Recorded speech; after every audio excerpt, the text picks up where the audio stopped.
Hello student, welcome to my YouTube channel R N education foundation. हम आपको भौतिक विज्ञान पढ़ा रहे हैं क्लास 12 का, जिसमें आप दो लेसन पढ़ चुके हैं। एक कूलाम का नियम तथा वैद्युत क्षेत्र की तीव्रता, दूसरा लेसन था गॉस की प्रमेय तथा वैद्युत फ्लक्स। ये दोनों लेसन आप अच्छे तरीके से पढ़ चुके हैं। अगर कोई नया स्टूडेंट होगा तो आप क्या करिएगा, प्लेलिस्ट इसकी बनी हुई है। जब प्लेलिस्ट बनी हुई है तो आप पहला और दूसरा लेसन अच्छे से पढ़ सकते हो। अगर आपका छूटा हुआ है तो आप पहला और दूसरा लेसन बहुत अच्छे से एक्सप्लेन किए, उसको आप पढ़ सकते हो। आइए आज हमें क्या पढ़ना है, लेसन थर्ड, वैद्युत विभव।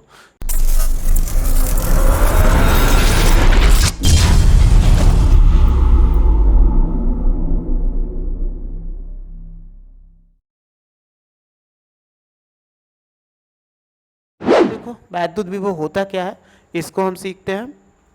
देखो लिखा हुआ वैद्युत विभव, इंग्लिश में बोलते हैं इलेक्ट्रिक पोटेंशियल। अब इलेक्ट्रिक पोटेंशियल क्या होता है, तो सबसे पहले इसकी हम परिभाषा समझ लेते हैं, फिर इसके बाद जो समझना करना होता है वो आगे करते हैं। तो वैद्युत विभव क्या होता है कि एकांक धन परीक्षण आवेश को, देखो एकांक धन परीक्षण आवेश को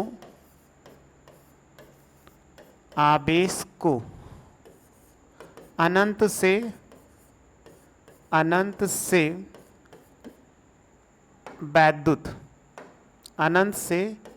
वैद्युत क्षेत्र के भीतर या अंदर बोल सकते हैं, भीतर लाने में किया गया कार्य,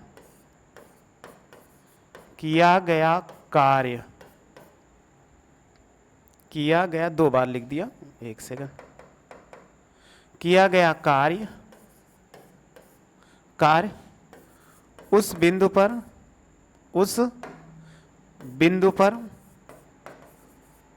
वैद्युत विभव कहलाता है। वैद्युत विभव कहते हैं। मतलब क्या निकला कि कह रहा है एकांक धन परीक्षण आवेश को, यानी कोई एकांक धन परीक्षण आवेश मतलब इकाई धन परीक्षण आवेश को अनंत से मतलब बहुत दूरी से वैद्युत क्षेत्र के भीतर लाने में जो किया गया कार्य होता है वही उस बिंदु पर क्या कहलाता है, वैद्युत विभव कहलाता है। अब आइए इसका हम फार्मूला जान लेते हैं। जब इसका फार्मूला क्या होगा, तो इसे हम किससे प्रदर्शित करते हैं, बी से, यानी इसे हम v से प्रदर्शित करते हैं। यानी अगर इसकी बात आए तो b से प्रदर्शित करते हैं। किससे लिखते हैं, b से प्रदर्शित करते हैं। तो अगर मान लिया जाए कि माना धन परीक्षण आवेश क्या हो, Q नॉट को अनंत से वैद्युत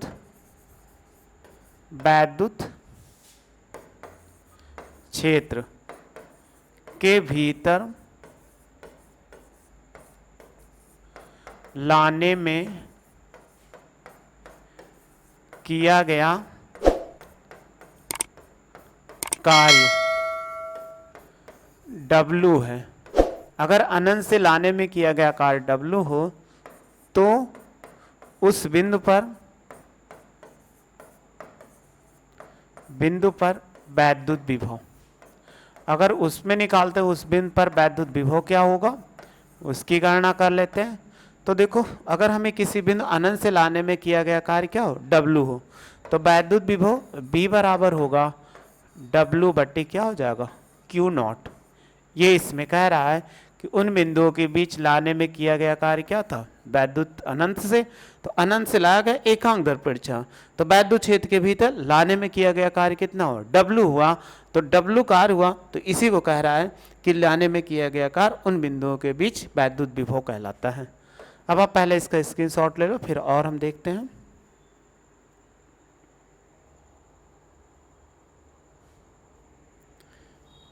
इतने का आप ले लिए होंगे, फिर ये ले लीजिए। अब देखो हमारे पास निकल आया। अब इसके सबसे पहले हम मात्रक की बात करते हैं, यानी विभव का मात्रक। अगर हम निकालते हैं, क्या निकालते हैं? विभव का मात्रक। देखो विभव का मात्रक, अगर विभव का मात्रक निकालते हैं तो देखो विभव का मात्रक क्या होता है। अगर निकालेंगे तो b का मात्रक और क्या होगा बराबर w है, तो w का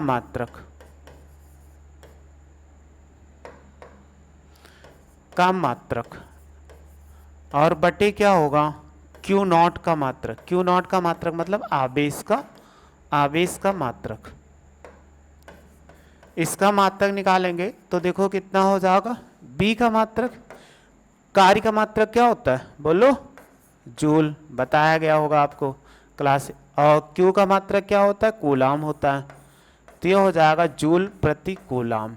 यानी हम इसी को लिख सकते हैं, इसका मात्रक क्या हो गया, क्या निकल के आया? जूल और प्रति क्या हुआ? कूलाम। ये इसका मात्रक हो जाएगा। इसी को एक नाम से और जानते हैं, बोल्ट। यानी जूल प्रति कूलाम को ही क्या बोलते हैं? बोल्ट।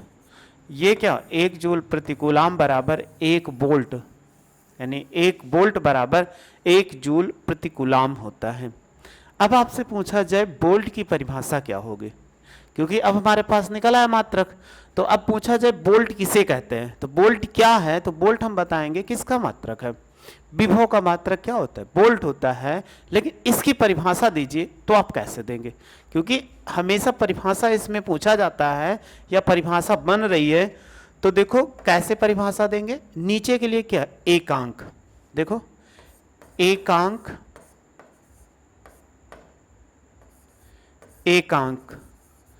धन परीक्षण आवेश को, सेम वही परिभाषा, बस वहां एकांक पर दियो, या एक धन परीक्षण या एकांक धन परीक्षण आवेश या 1 कूलाम आवेश, या ऐसे भी लिख सकते हैं एकांक कूलाम या 1 कूलाम आवेश को। ऐसे न लिख के सबसे बेस्ट ये बैठेगा कि हम क्या कर दें, ऐसे लिख दें 1 कूलाम आवेश को अनंत से वैद्युत क्षेत्र के भीतर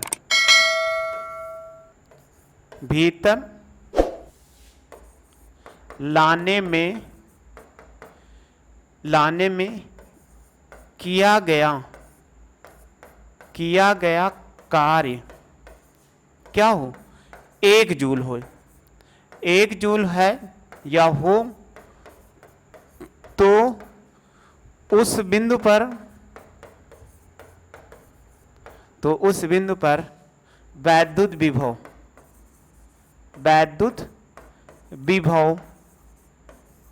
1 वोल्ट होगा। 1 वोल्ट होगा। ये चीज परिभाषा देना था। तो कैसे दिया हमने?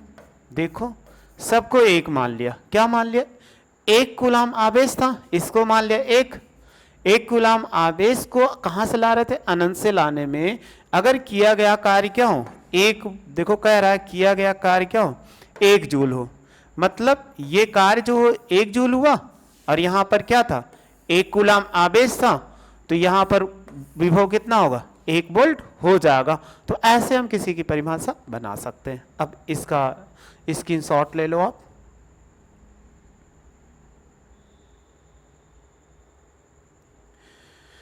फिर आगे देखते हैं।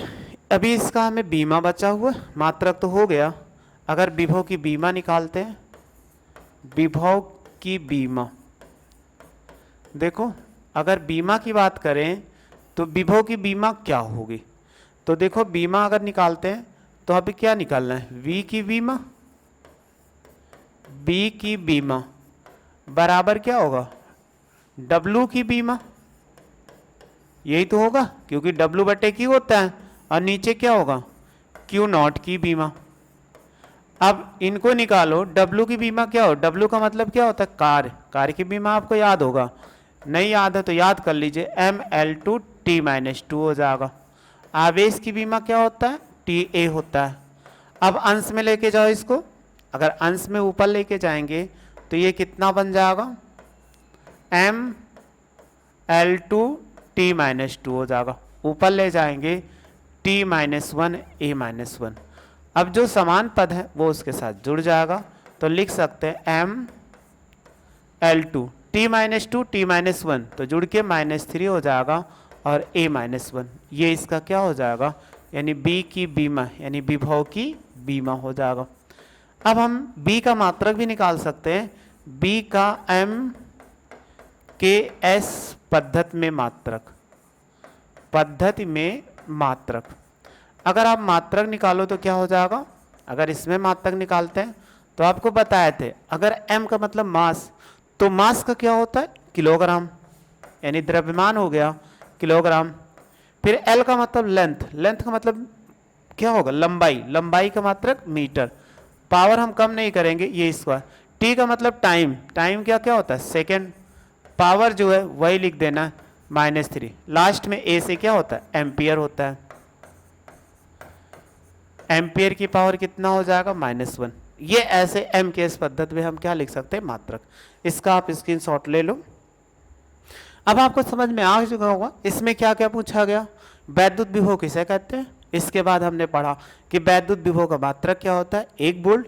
1 वोल्ट की परिभाषा देना सीखा। फिर इसके बाद हमने विभव की बीमा पढ़ लिया, तो कभी कभी ऐसे पेपर में पूछ लिया जाता है। फिर MKS पद्धति में हमने मात्रक निकालना सीख लिया। अब आगे इसकी कुछ और जानकारी समझते हैं कि विभव होता क्या है। अभी तो आपको केवल डिफिनेशन दिया है, अब डिफिनेशन पे आपको बहुत ज़्यादा नहीं समझ में आया होगा कि बहुत ज़्यादा, लेकिन आइए व्यवहारिक समझते हैं इसमें व्यवहारिक ज्ञान क्या होता है। अगर व्यवहारिक की बात किया जाए, वैद्युत विभव का भौतिक महत्व। अब भौतिक महत्व क्या होता है उसको समझते हैं। तो भौतिक महत्व हमें समझने के लिए कुछ आपको दैनिक जीवन में समझना होगा, उसको तो हटा देते हैं हम, इनको तो अभी हम बाद में बताते हैं वैद्युत विभव को। पहले आप क्या करो, एक चीज समझो, अगर हम कह दें आपको 2 टैंक, सपोज करिए ऐसे,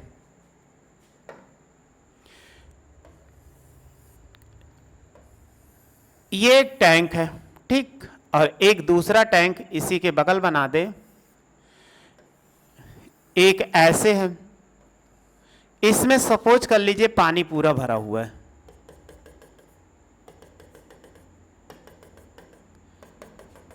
ये पानी इसमें पूरा भरा हुआ है, क्या भरा हुआ है, जल। ये जल भरा हुआ है।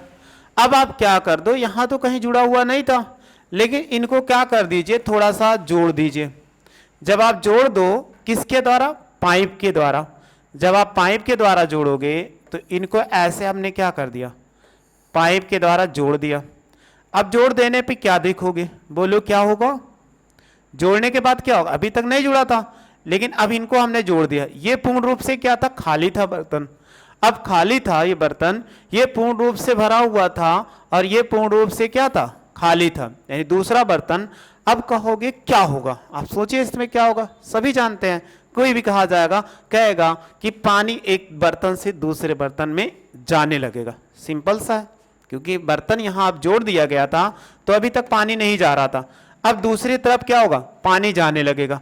जब पानी जाने लगेगा तो इसका तल धीरे धीरे क्या होगा, यानी इस तरफ पानी ऐसे जाने लगेगा, यहां पर ये पानी जाने लगेगा।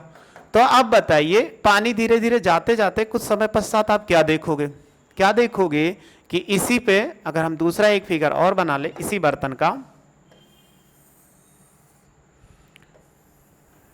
ये वाला ए हो जाए, यानी ये फिगर ए हो जाए, और दूसरा बर्तन हम एक और इसी के बगल बना लेते हैं,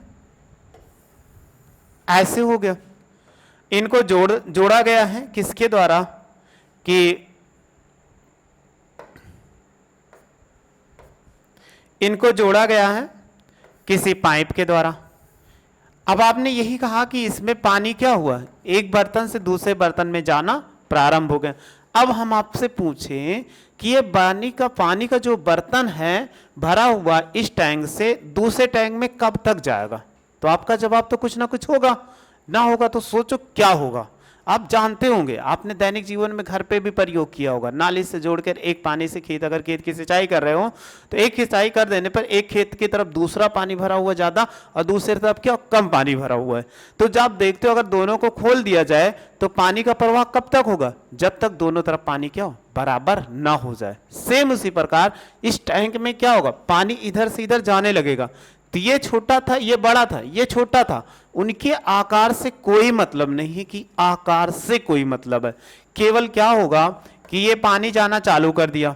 अब पानी जब क्या हो जाएगा, ऐसे ये इधर से पानी चला गया, यानी यहां पर पहुंच गया, तो यहां से पानी ऐसे चला गया। लेकिन पानी कब तक गया, जब तक दोनों का तल आपस में क्या हो, बराबर नहीं। यानी जितना पानी पहले वाले बर्तन में हो गया इसमें, उतना ही पानी क्या हो, इसमें हो गया। तब अब पानी इस तरफ से उस तरफ जाना बंद कर देगा। समझ में? इसको आप जानते होंगे कि पानी का कब तक जाएगा, हमेशा ऐसे तो जाता नहीं रहेगा।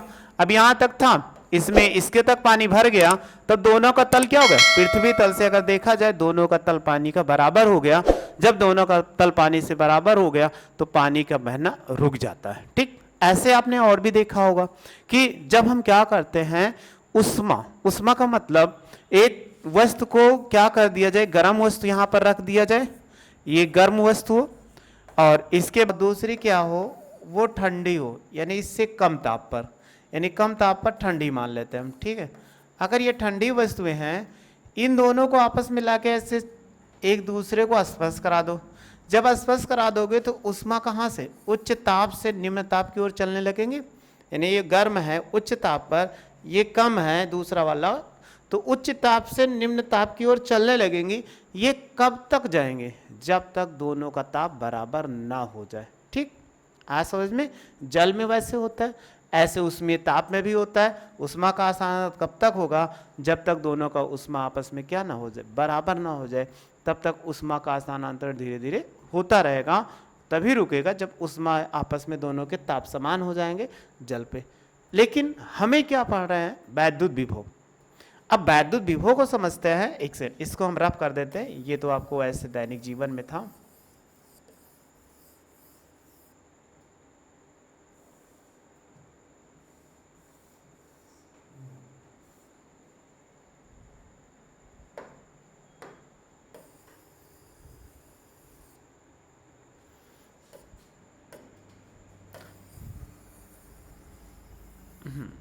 हम क्या पढ़ रहे थे, वैद्युत विभव। और वैद्युत विभव का महत्व, ऊपर हेडिंग लिखा हुआ है वैद्युत विभव का भौतिक महत्व। ये क्या होता है, सेम इसी प्रकार होता है। जैसे अगर हम मान लें दो गोलक है, यानी ये क्या हो मान लिया जाए, इस पे कुछ आवेश है, ये प्लस है कि माइनस है, या प्लस क्यू आवेश है इस पर, और दूसरा क्या है, इस पर भी आवेश हो, दोनों पर।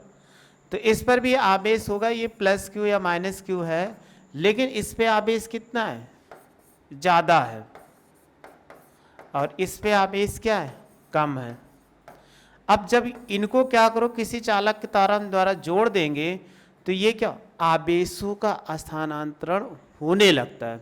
यानी इस पर आवेश कम था, इस पर ज़्यादा था, आवेशों का स्थानांतरण होने लगता है। क्योंकि आवेश इस पे थे तो एक दूसरे आवेशों का। अब आपसे पूछा जाए आवेशों का स्थानांतर कब हो, यानी क्यों होता है, तो आवेशों का स्थानांतर वैद्युत विभव के कारण होता है। क्योंकि अगर ये मान लिया जाए उच्च विभव पर है, यानी ये उच्च विभव पर है, और दूसरा क्या हो, ये निम्न विभव पर है, निम्न विभव पर है, तो आवेश क्या होगा, धन आवेश उच्च विभव से क्या होता है, निम्न विभव की ओर चलने लगता है। और ये कब तक चलता है, जब तक दोनों पर विभव समान नहीं हो जाते। ये याद रखना, आवेश नहीं विभव, यानी ये आवेश जो होगा उच्च विभव से निम्न विभव की ओर चल रहा है आवेश, यानी आवेश इधर की ओर जा रहे हैं। लेकिन ये कब तक जाएंगे, जब तक दोनों पर विभव समान ना हो जाए। यानी गोले ए मान लिया जाए और गोले बी मान लिया जाए, दोनों गोलों पर विभव जैसे ही समान हो जाएगा, वो क्या, आवेश का स्थानांतर रुक जाएगा। अब आपसे पूछे जाए एक गोले से दूसरे गोले पर कोई आवेश स्थानांतरित, आवेशों का स्थानांतरण कब रुकेगा, जब दोनों पर आवेश बराबर होंगे, कि जब दोनों गोलों पर विभव बराबर होंगे। तो आप समझ चुके होंगे किसका आंसर दिया जाएगा, जब दोनों गोलों पर विभव समान होगा। आइए इसमें लिखे हुए हैं कुछ, उसको पढ़ लो, आसानी से समझ में आ जाए क्या लिखा हुआ है। पढ़िए आराम से और आपको पूरा समझ में आ जाएगा। वही चीज हम लिख के लेकर आए।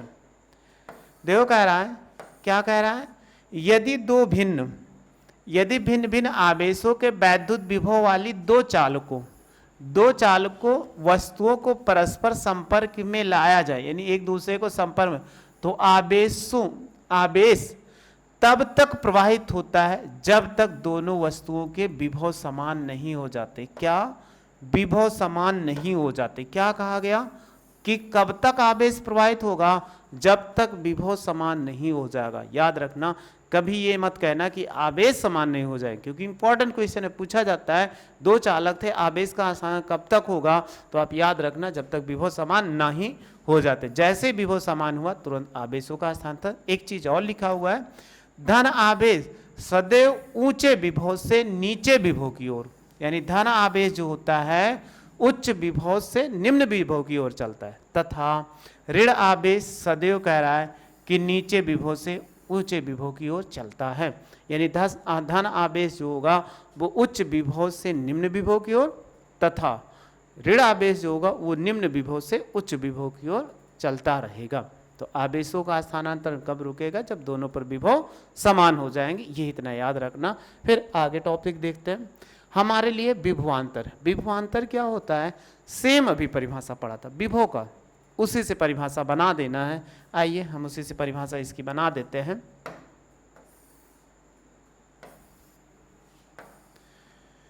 परिभाषा विभव से ही बनाइए। जब विभव भी हम पढ़े थे तो क्या था, यही तो पढ़े थे।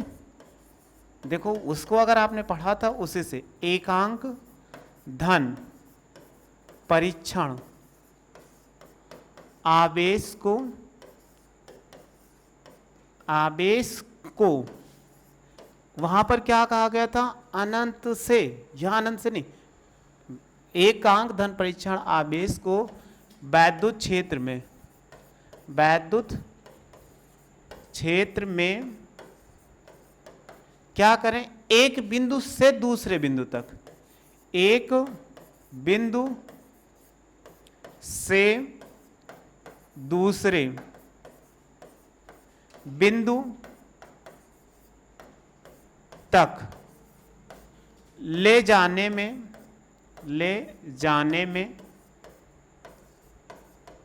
किया गया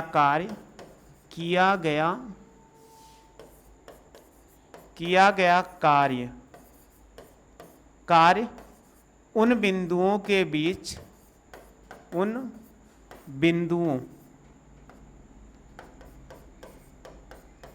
बीच वैद्युत विभवांतर कहलाता है। वैद्युत या विद्युत, वैद्युत विभवांतर कहलाता है। अब आपको परिभाषा समझ में आ गया। यानी किसी एक आवेश को ले लिया जाए, एकांक आवेश को, उसको क्या करें? अनंत से नहीं, किसी बिंदु तक, एक बिंदु से दूसरे बिंदु तक ले जाने में जो किया गया कार्य होगा उन बिंदुओं के बीच वैद्युत विभवांतर कहलाते हैं। अगर हम मान लें, इसमें माना धन परीक्षण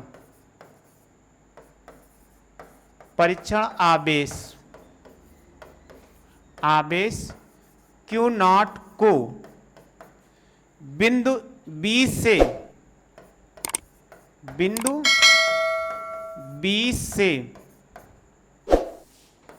A तक लाने में किया गया कार्य क्या है? W है। अगर उनको लाने में किया गया कार्य क्या हो जाए? W हो जाए, तो हमें क्या करना है? उनके बीच वैद्युत विभवांतर की गणना करना है। तो लाने में किया गया कार्य W है, तब बिंदु A व B के बीच कार्य क्या होगा, बिंदु जब आएगा तो कार्य बिंदु से ए हुआ, लेकिन जब इसके विभव होगा तो बिंदु क्या ए से बी, यानी बिंदु ए व बी के बीच वैद्युत विभवांतर,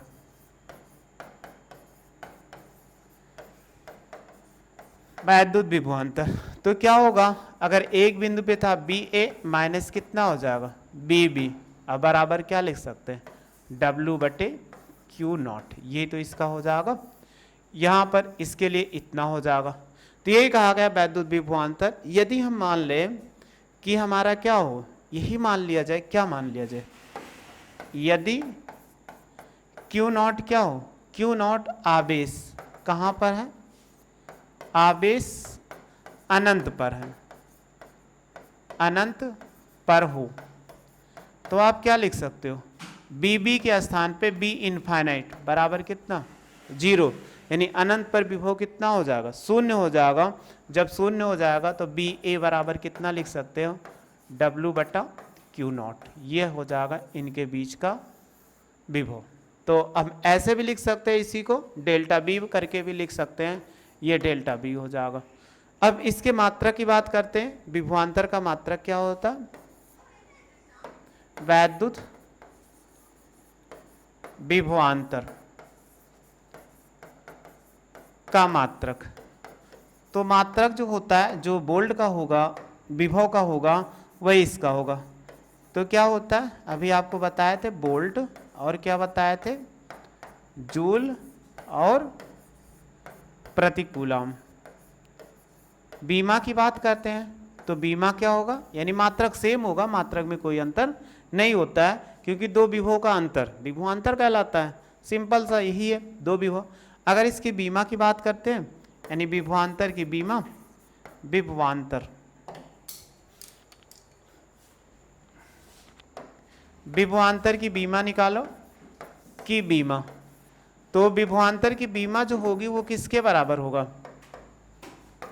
विभव की बीमा, विभव की बीमा। अगर आप पीछे अभी निकाले थे, क्या बीमा निकाले थे, इसको देख लेते हैं, ML2 T-3 A-1, सेम ए लिखते चले जाओ, क्या था, कितना था ML2 T-3 A-1, ये इसकी बीमा हो जाएगी, अर्थात जो विभव का होता है वही इसका हो जाएगा, बीमा मात्रक जो कुछ है सेम ऐसे हो जाएगा। अब आप स्क्रीनशॉट ले लो, बस इतने ही था। अब आपसे पूछा जाए विभवांतर का मापन कैसे करते हैं, या विभव का मापन किस यंत्र से किया जाता है, इसको नोट कर लो फिर बताते हैं।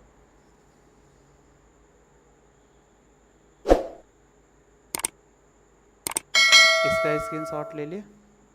अब आपसे पूछा जाए विभव का मापन किस यंत्र से किया जाता है, तो विभव का मापन किससे किया जाता है, विभव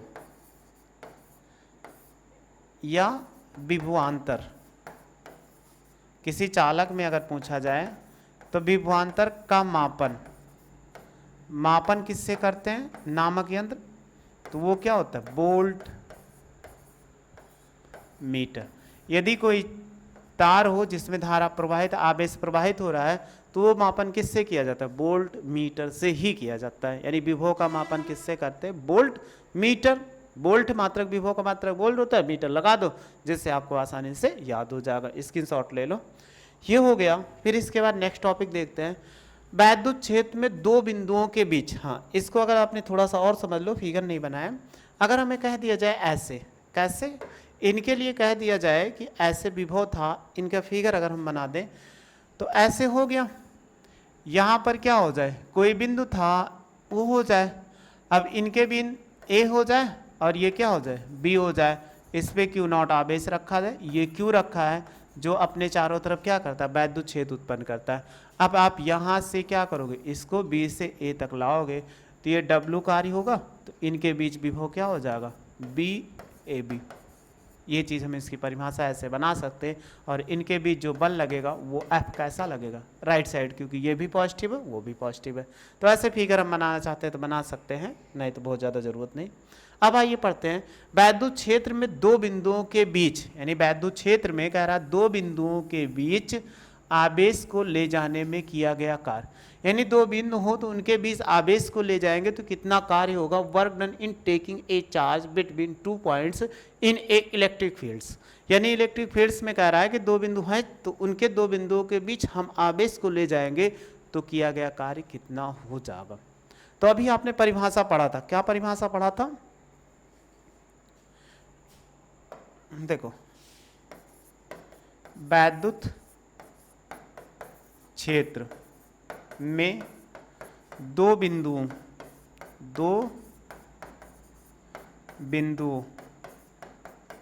के बीच विभवांतर कितना होगा। अभी आप सेम फार्मूला पढ़ के आए, क्या पढ़ के आए, अगर हम बात करें बी ए माइनस बी बी बराबर कितना W/Q0, लेकिन हमें क्या निकालना, कार्य, तो दो बिंदुओं के बीच कार्य कितना हो जाएगा, किया गया कार्य, दो बिंदुओं के बीच किया गया कार्य, अगर आप कार्य निकालो तो क्या हो जाएगा, इसको इधर गुणा करा दोगे तो W बराबर Q0 और इंटू कितना बी ए माइनस बी बी होगा। लेकिन इसको हम क्या लिख सकते हैं, ये विभवांतर है तो चूंकि आप ऐसे लिख दो बी ए माइनस बी बी बराबर क्या हो जाएगा, ये डेल्टा बी होगा, तो ये कार्य हो गया, W बराबर Q0 इंटू कितना डेल्टा बी, ये क्या होगा, इतना कार्य हो जाएगा। अगर कार्य की बात करें, दो बिंदुओं के बीच एक आवेश को दूसरे आवेश से ले जाने में किया गया कार्य इतना हो जाएगा। अब देखो, अगर कोई इलेक्ट्रॉन्स है या कोई आवेश है एक स्थान से दूसरे स्थान पे जा रहा है, Q0 को हम Q भी लिख सकते हैं, अगर इसको लिखना चाहे तो हम Q भी लिख सकते हैं, Q0 है तो Q लिख दो तब भी ज़्यादा बेस्ट होगा, चलो Q लिख देते हैं, तो ये Q हो गया, इतना कार्य हो गया। अब कार्य ले जाने को आवेश को एक स्थान से दूसरे स्थान पे गति करना पड़ेगा, क्या बिना गति के आवेश एक स्थान से दूसरे स्थान पे जा सकता है, नहीं, जब नहीं जा सकता है तो कार्य क्या होती, गतिज ऊर्जा का सिद्धांत या कार्य ऊर्जा प्रमेय कहती है कि कार्य जो होता है वो गतिज ऊर्जा के रूप में संचित हो जाता है, या गतिज ऊर्जा जो होती है वो कार्य के रूप में संचित हो जाती है। जब कार्य के रूप में संचित हो जाती है तो यदि मान लें कि इनके द्वारा, इसका स्क्रीनशॉट ले लो फिर ताकि नीचे बढ़े,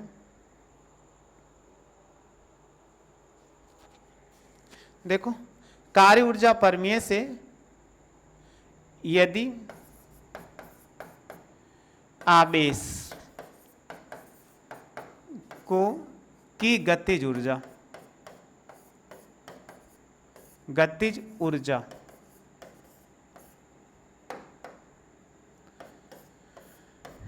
के है तो क्या लिख सकते हैं, W बराबर के, यानी कार्य ऊर्जा प्रमेय से W बराबर क्या हो जाएगा, K हो जाएगा। तो अगर इसमें वैल्यू पुट कर दोगे तो ये क्या लिख सकते हैं, K बराबर Q इंटू डेल्टा B हो जाएगा। अब अगर ये कैपिटल B होगा, थोड़ा सा ध्यान देना, अब इलेक्ट्रॉन्स क्या करते हैं, यानी जो आवेश था वो गति कर रहा था, तो गति कर रहा था तो उसकी गतिज ऊर्जा कितनी हो गई, Q इंटू डेल्टा B हो गया। अब मान लें, माना जो आवेशित कण था, या कण का ऐसे लिख दो, कण का द्रव्यमान स्मॉल m तथा वेग b है, तो गतिज ऊर्जा क्या होगी, तो कण की गतिज ऊर्जा बराबर आप पढ़े होंगे क्या, K बराबर 1/2 mv², ये पढ़े होंगे, ये वैल्यू इसमें पुट कर दो तो अतः हम क्या लिख सकते हैं, 1/2 mv² और बराबर कितना, Q इंटू डेल्टा V, ये B है, ये बहन वाला B वो कैपिटल है, स्मॉल है। अब हमें B का वेग निकालना है, इसको उधर ले जाएंगे तो ये क्या लिख सकते हैं, mv² बराबर Q इंटू डेल्टा बी और बटे ये 2 हो जाएगा। अगर m को उधर ले जाओगे तो बी स्क्वायर बराबर 2q इंटू डेल्टा बी और बटे कितना m हो जाएगा। अगर हम इसको b की वैल्यू बता रहे थे, निकाल रहे थे, तो b बराबर कितना होगा, under root 2q into delta B और बटे कितना, ये कैपिटल B है, और m हो जाएगा, ये क्या हो जाएगा, जो कण होगा वो गतिशील है, एक स्थान से दूसरे स्थान पे जा रहा था, तो उसकी ऊर्जा कितनी, इतनी हो जाएगा। अब इसका स्क्रीनशॉट ले लो।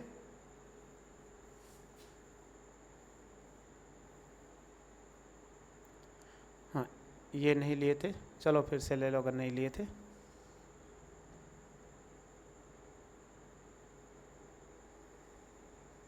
ये ले लिए होंगे।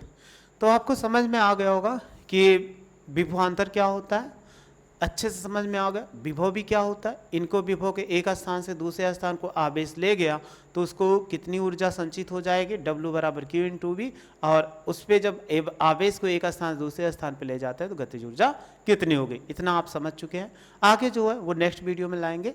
इतना आप अच्छे से पढ़ लीजिए, नोट्स बना लीजिए प्रॉपर, ताकि आपको पेपर टाइम में कोई प्रॉब्लम ना हो। यदि आपको वीडियो अच्छी लगी हो तो लाइक शेयर सब्सक्राइब करना ना भूलें। वीडियो देखने के लिए थैंक यू सो मच।